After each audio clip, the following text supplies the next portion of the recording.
Hello and welcome to another episode of BikeSocial's We Need to Talk About. Although we've taken the executive decision while Steve's not here is to rename it. So Toad, what's it going to be? Full chat. Full chat. BikeSocial's Full Chat. And the reason behind that was?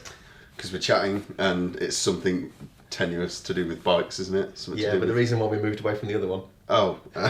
We need to talk about. It just didn't suit. It didn't work. It sounded too much like a conversation you have with your teacher at school.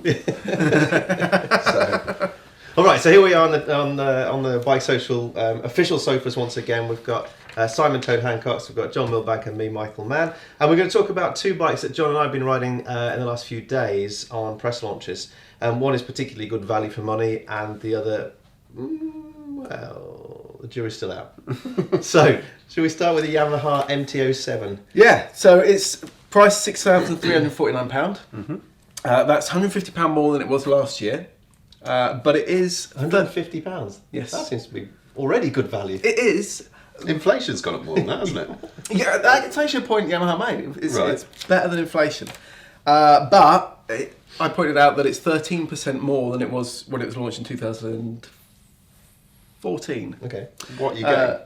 Well, the changes from the last one, it's mainly cosmetic when you look at it. Right. It's new plastics, which I think do look really good. It's got really cool tail. It's kind of a bit Panigale-esque, MT-10-esque, but it's really nice. And it doesn't look quite as plasticky, I think, as the previous models.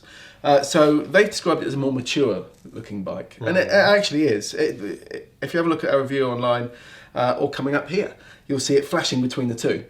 And it does actually look a better bike. That's the outgoing model and the new one. Yeah, the outgoing one and the new one. They've got a bigger headlight, more of an MT-09 style headlight. Changed the shape. They've got a new tank. It's actually exactly the same fuel tank, 14 litre fuel tank underneath, but it's new plastics over the tank, a new tail. The seat used to come wide quite quickly, and they've lengthened the rider and pushed the pillion seat back, and it gets wider further back, and it kind of spreads around the tank a little bit. We didn't have one to ride directly back to back, but it was comfy. Over the test, it was fine. I normally get an achy bum pretty quick. That would be quite handy then for the shorter rider? Yes, it is. I will tell you, the seat height is 805mm. Sure, but the fact that it's tapered at the front is... Yes, exactly. That's the point. Cause it's too easy, isn't it, to look at a seat height and go, oh, well, that's taller than that one. But actually, that's the width of the seat makes a difference. And yes, it does make it the standover easier. But without it being too cramped. So Ronan Brown was on this launch. He's 6'4". He looked fine on it, and he said he didn't feel cramped. But you can buy a 28mm higher seat as an accessory, if you do feel cramped in it. See, the thing is though, the MT-07, wasn't that a complete wheelie machine? And it's got quite a short swing arm and it's really easy to wheelie it. Now they've made the seat longer and you sit a bit further back. Does that not chassis all exact? That's even better then, surely. If you like pulling wheelies. The chassis is exactly the same and the engine's exactly the same. But having said the chassis is exactly the same, the suspension's tweaked. Right. So it'd be easy to think, it's just tweaked suspension, but actually it made a massive difference. Now, while we were having the technical presentation, I was sitting with a journalist who owns an older model MT-07, and it was the usual marketing type video, lots of bizarre manga style stuff, although Yamaha's moving away from the manga style with this bike. He's like, this is cobblers. No, it's basic suspension. It's not going to be any better because it is basic suspension. It's not a complex multi-shim stack that you can tune, and it is quite basic suspension. And that's how they keep the price. Exactly. Or accessible. Yes, I mean, £6,349, it's not money I've got lying around. No. But for a new bike, it's relatively inexpensive. For a great bike as well. Exactly. The stats that show that, in all of Europe for 2017, the MT-07 was, I think, the 4th best-selling bike of all bikes, and that includes scooters, 125s. Yeah. So and that's massive because think how big scooter scales are. And it's Yamaha's biggest selling bike. Absolutely huge. So it makes sense why they wouldn't go for any radical changes. Typically, a bike has a 4-year life cycle where they'll see it peak and then slowly drop. But they showed the sales figures in the presentation, and it peaked and pretty well stayed there. Its sales have stayed pretty well consistent through the 4 years, which is really unusual. Although its market share has dropped as compared to like Kawasaki and that bought out some of those. For me, the main competitor is probably the SV650, just because I've got a soft spot for that. But that's 5,699. Oh, so really? yeah, that is significantly cheap. But back to that suspension, when you ride it, it's a massive difference. Yeah. The MT-07 for the price was always good, and I think most people wouldn't ride it and think, oh, this suspension's awful, but it wasn't great.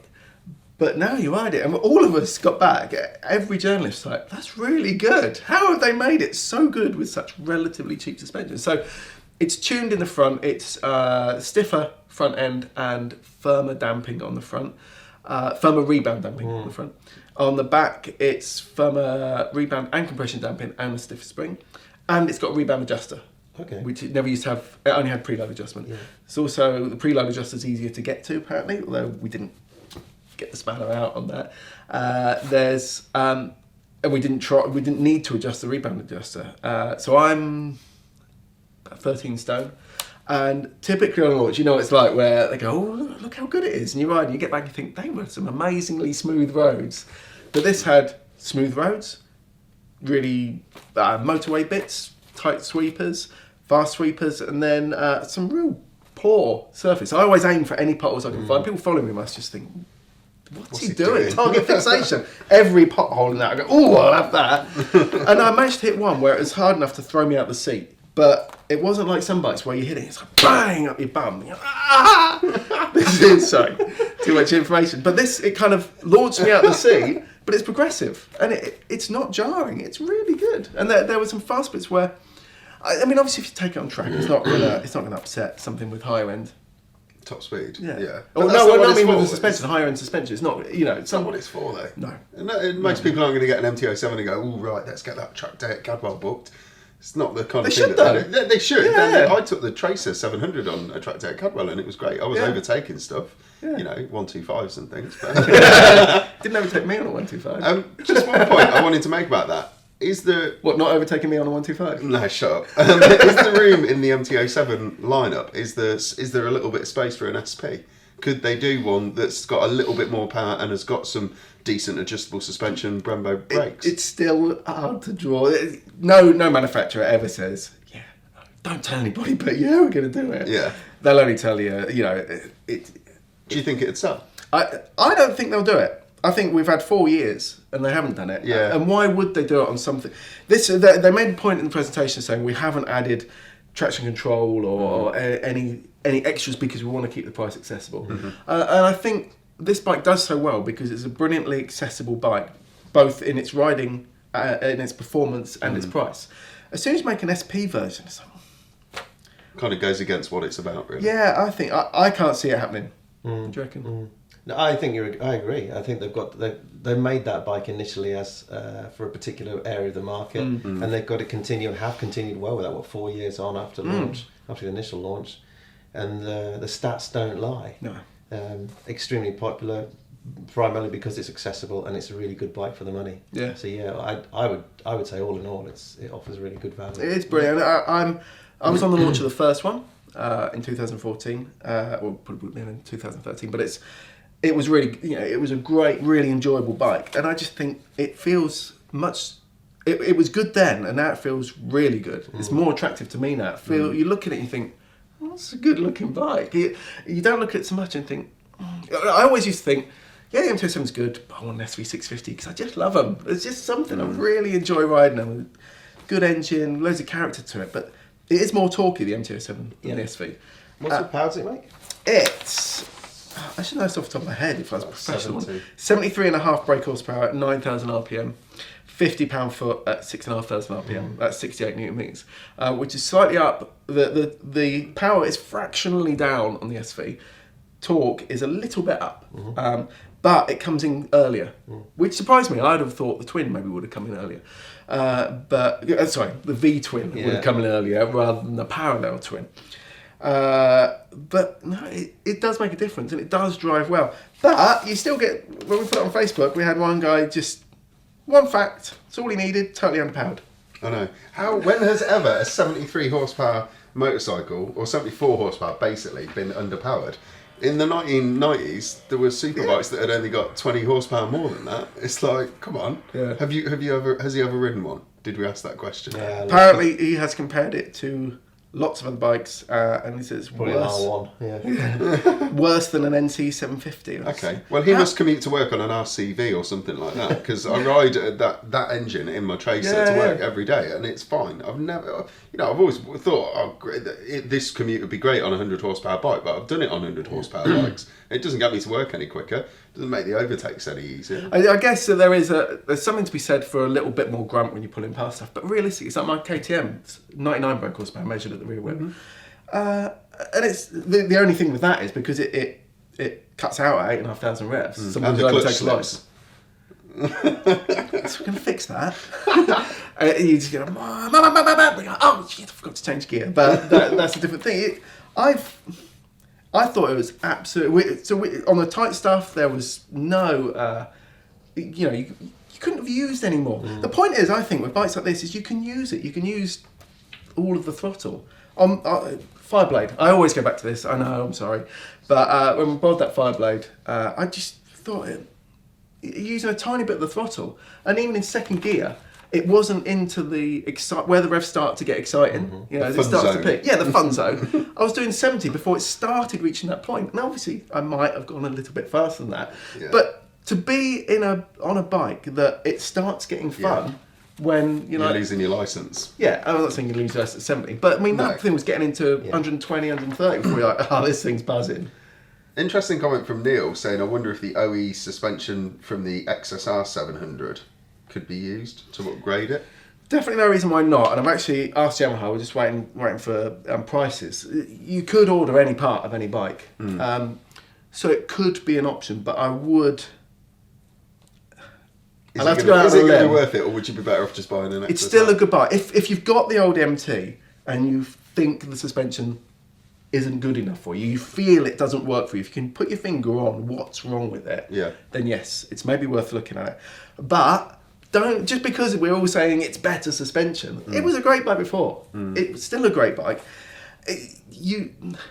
Unless you feel that need, it really doesn't need it. I'd say, I looked at the prices of K-Tech do full front fork cartridge kits, so you properly upgrade the front forks, and that'd be £594. For the MT-07? For the MT-07. So I looked up on the 2015 model, but it'd be the same throughout that. And a new shock would be £415. So you're looking at just over £1,000 to sort suspension. We'll have to get the prices from Yamaha. If we can get them before this video is made live, they'll be there. But that's a lot of money to upgrade a bike that's, £6,000, £7,000 retail brand new. Yeah, it is. And But you're not going to get any of that back when you sell it. No, I think that's the point as well, though. What I'm trying to say about if you've got one, don't think you've got to upgrade it because there's an upgraded suspension on the new one. It's tweaks. It's not even really fair to call it upgraded. They've changed the settings, and I'd kind of say part of that could well be that when that MT-07 was launched, everybody wants to appeal to a younger market. We need to get younger people riding bikes. And I'm sure Yamaha was very excited about the fact that this bike could really appeal to 25 to 35-year-olds who are probably lighter than some of us. But you've got to be really looking at where the sales have been. And they said, sales have been from 18-year-old to 80-year-old. They are going to be a big spread. But look at the typical rider, at least in the UK. Part of that upgrade could be acknowledging that they're heavier riders riding them than may have thought. Any bike is made with an average, worldwide average. Yeah. And if it's popular in Japan, it's going to be a different weight of typical rider to the ones in America, perhaps. Don't rush to upgrade it, because if your bike feels good and you enjoy riding it, then don't worry about it. So we think that bike is good value. I think it's awesome value. And then moving on to... So I rode the Triumph. I rode the Triumph Speed Triple, the 2018 model. There's two of them. There's the S and the RS, which replace the S and the R from the outgoing range. And the RS, well, they've both got the same engine. They've both still got the 1050 triple, and they make 10 horsepower more than what they used to. Thanks to a load of sort of internal changes. 105, of course, Triumph would have you believe components they've changed or upgraded. That could be screws and It gaskets. could be the oil filler cap and the plug leads. But primarily it's the cylinder head and pistons, and they've got a new lighter alternator and battery. Okay, Saves cool 3 stuff. kilos. They've got new header exhaust headers. They've got, on the RS, they've got Arrow end cans. Sound good? Yeah, terrific. Did it? you'd be a fool if you didn't love the sound of a triple.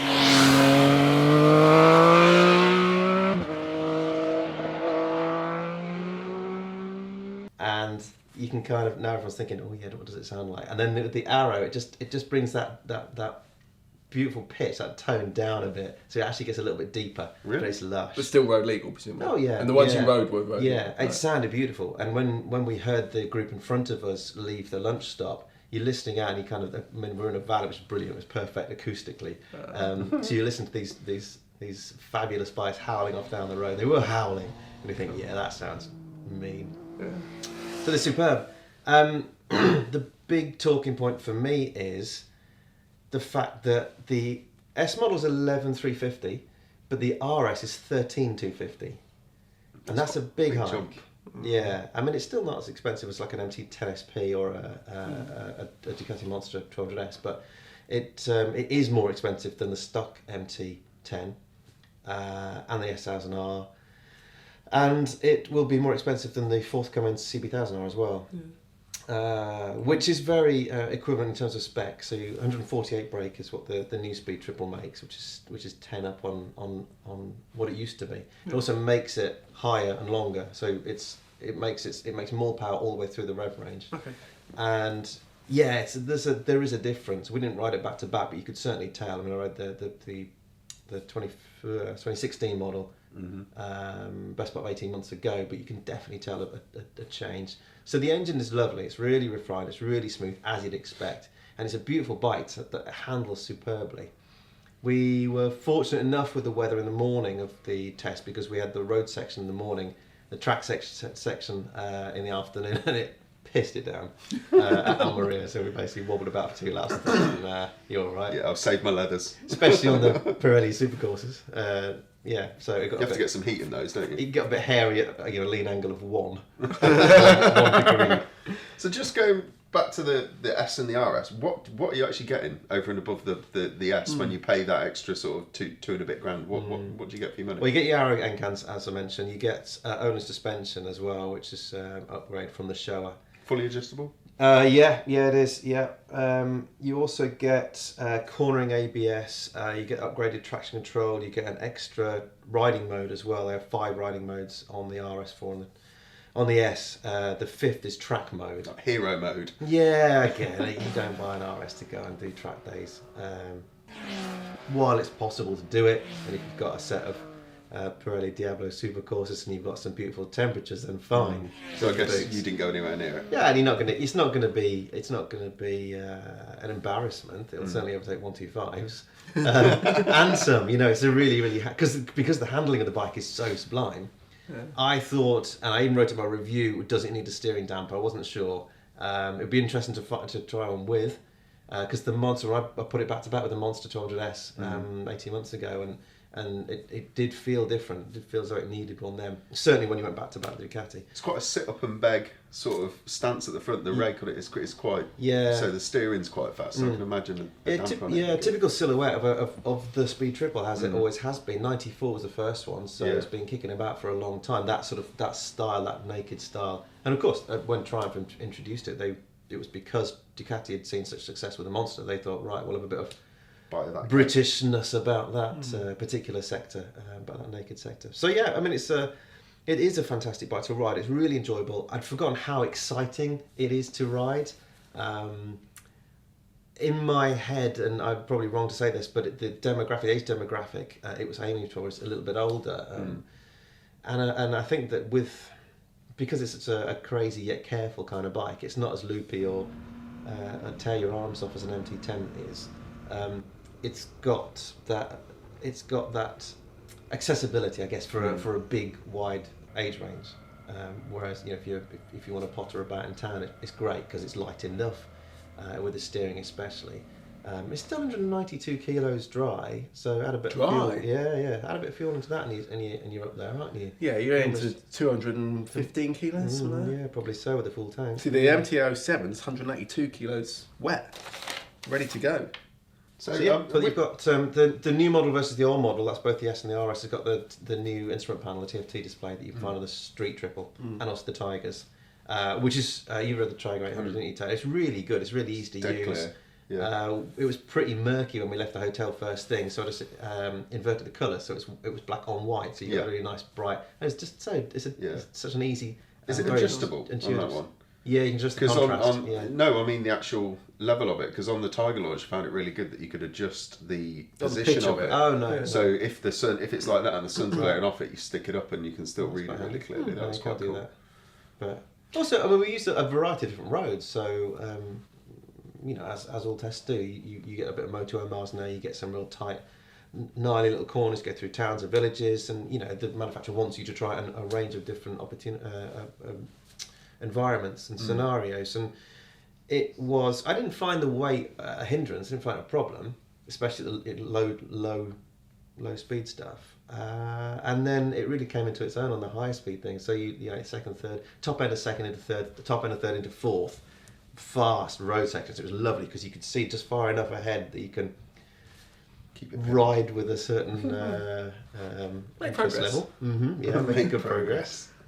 Yeah, so it was the ride quality was really, really good. I was impressed. Yeah. But it's still 13,250. And I'll tell you something else about the price actually while I'm on it. The bikes that we were riding had the optional quick shifter and auto blipper fitted, as well as heated grips. Well, it was blooming cold when we first started, so it was quite handy for heated grips, especially in the weather we're having currently in the UK. I am a fan of heated grips. I'm a fan of heated grips that work. Having just stepped off the Africa Twin, where they don't really, they were brilliant on the Speed Triple. But the quick shifter as well is a really good system. It's not too sensitive, so you just clip in and you're into another gear. You can't make a mistake and change gear, but it's so precise and it's a fast change as well. And then the auto blipper with that little Howley exhaust. Oh, Nice. so it's a auto and down. downshift as well. That's Yeah, good. yeah. I was going to ask you about the Corning ABS. See, I pay money for Corning ABS. Yeah. I like that. But so has the S not got an IMU, inertial measurement unit? No. Okay, so it's not just a sort, because that really bugs me when they go, we've given it these modes and now we've turned this on. When there's things you have to pay for, you're like, all you're doing is just turning it on. Yeah. There's more to it. Yeah, that and the suspension. That's the big difference with Okay. 1,900 quid's worth of kit. Yeah. Just on that heated grips and auto blipper thing, quick shifter thing for a moment. One is 250 plus the VAT of the quick shifter. The other is 150 plus VAT. Both need fitting as well. So all of a sudden, you're paying the best part 600-700 quid extra on top of your 13,250. So you best part £14,000 for kit that is standard on other bikes. Yeah, at the same range. You'd expect for that kind of performance, that kind of bike, that kind of audience, a quick shifter would be. It's hard, isn't it? And Because I asked the question of Triumph. I said, why aren't they included as standard? The cynic in me would say, well, they can earn a bit more money out of the customers. But their actual answer was, we did a lot of research, we talked to a lot of our customers, and there are certain things they wanted, certain things they didn't. All the customers, the customer supposedly said- lived in hot countries. yeah, the customer said, no, we don't want a free quick shifter. No. Free quick shifter. Yeah. No, fair enough.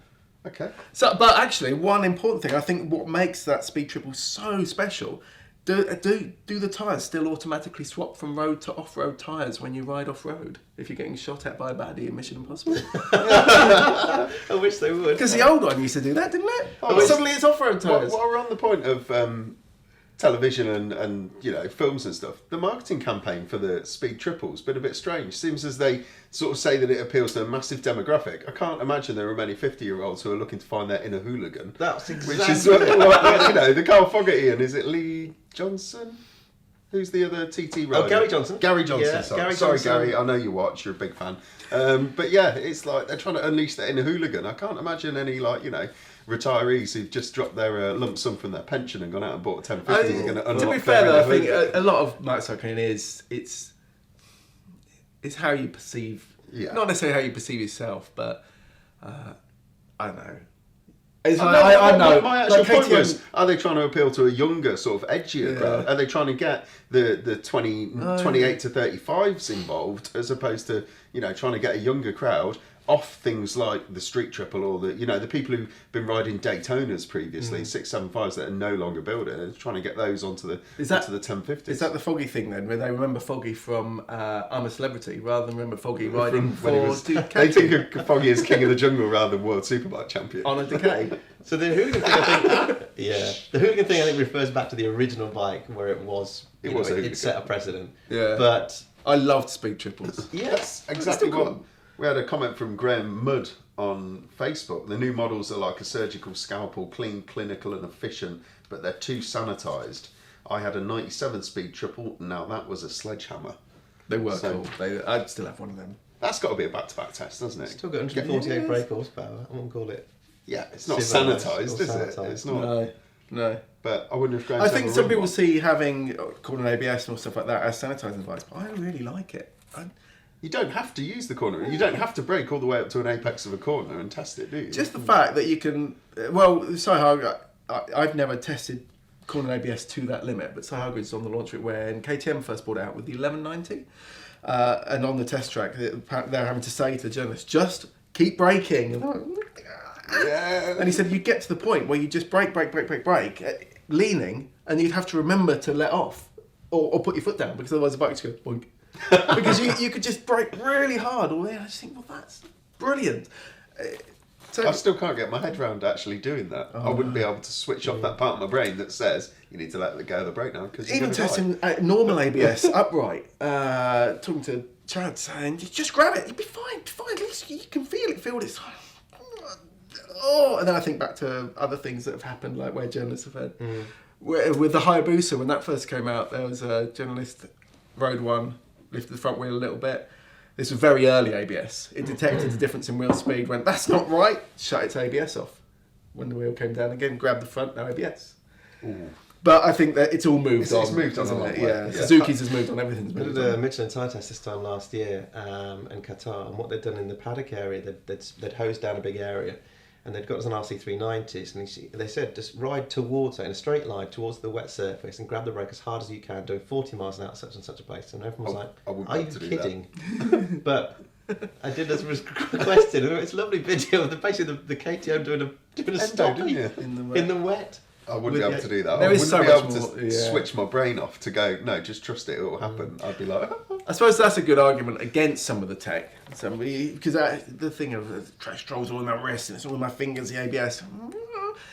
But there's actually more grip than we realise, isn't there? And, always. Yeah. Well, almost. Well, most Until you accidents tend crash. to be not. You could have lent it a bit further. Yeah. Rather than you've run. Well, I've done it. You're like, oh, bottle it. I should have just lent it. Just gone for Be a it. hero. Yeah. Shall we move on? John, you wanted to talk about touching your leg? Yes, it's just something that annoys me, and I thought we could have our regular slot of what's annoyed me. We'd have to do one of these every day. You do What are you realise saying? It's this when somebody's riding a bike, and they ride with a hand on their leg or on the tank, because clearly they're a lot faster rider than they're going now, and they're just I could ride faster than this, but I'm just not at the moment. I don't know why.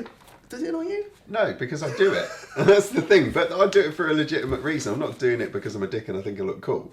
There was a bike that I had a while back, which that I went on the launch of, the Triumph Bobber Black, and that had heated grips and cruise control. Yeah. But it was like 4 degrees in Marbella. So what I was doing was sitting there, and I'd sort of take this hand off and put it in that side of my leg, and you get heat off the back of the engine because I was wearing summer gloves. And then what I'd do, I'd crack it into cruise control, and then I'd take this hand off. It was only when we were on dual carriageways, and you could just Yeah. alternate your hands and get a bit of warmth back into your hands again. See, this was about nearly 20 degrees. Yeah, okay, this It's bloke's fine. just been too cool for school, Was obviously. it? Well- Was he trying to impress the girls? Well, we were in a group. This on the MT-07 launch. We were in a group. It was at some. You know how some launches are a dangerous riding competition. No. They're pretty quick. It was still brisk. It was properly brisk, but I could tell it was brisk, but not as fast as normal because I was keeping up. But a lot of the time, this guy in front of me was just finding. I don't know why it upsets me so much. Did you ask him why? Maybe he had a No, medical reason. I overtook him instead. A letter from his mum. And to be fair, actually, there were tight, twisty bits. So I was waved a couple of people past, going, look, because I tend to brake a bit earlier and for longer, and then think, I could have got around that quicker. But I'd rather go around and go, I could have done that quicker than go plummeting off the edge of a cliff that we Yeah. seem to have on these launches.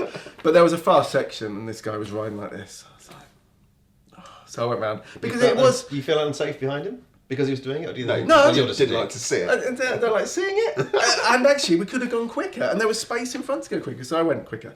And it was a lovely fast bit of And then you sweeping. spent the next 10 miles sweating to stay in front of him as he was No, running no, one-handed. no, I don't. Am I? It just feels like it's posturing. You know, and there are times I think when you're following a car, if you're following your mate in the car, maybe you go and get the bike serviced, they're going to give you a lift back or whatever, and you see other bikes come past, and you're sat behind the car, and you think they must be wondering why I'm not filtering. So but I still now just can't. It's like the universal sign of I could be going faster. Yeah. Maybe that's it. From now on, Maybe you need to do that when you're following your mate. Maybe if you were riding with your hand on your hip and all those bikers went past, they wouldn't think, why is he not filtering? They think, oh my God, he's so cool. Check him Maybe out. it's a calling sign. Maybe other bikers. Yeah. Yeah. Right Oh, along. no, it means I need fuel. It's a fuel pipe. Is that right? Stopping for fuel. I think it's. Or you do some kind of Oh, toe no, dance. T. You want to do some T. dancing. You do Yeah. that, T. Yeah, it needs a more universal sense going. I acknowledge that I have a. I don't know. I don't Supremely need help. qualified and talented. Yeah, maybe I shouldn't worry about it. How about if you Oh. mated a polite vest with hand on hip? Don't get started. Eh? That would vex me. It's not something that worries me. I just think, well, you're a prat, and I'll overtake. So And what's... that's job done. Okay. Look, we're running out of time quite quickly, so Yep. let's just have a touch on what's coming up in the next episode. Toad. I'm riding the CB125R in Portugal, Nice. which should be good. Yeah. It's not a super bike, but it is going to sell more bikes than any of the super bikes out there. So it's important for Honda to get it right. And yeah, looking forward to Really that. competitive, that little section of the market too. Super Yeah, competitive. Really good. John? I'm spending the next week testing scooter security kit, Right. chains, disc locks, stuff like that. I love this kind of stuff. Smash them, sledgehammers, pry bars, everything. I can't guarantee I'll have all the results for the next one, but I can certainly tell you what's happening. How many locks?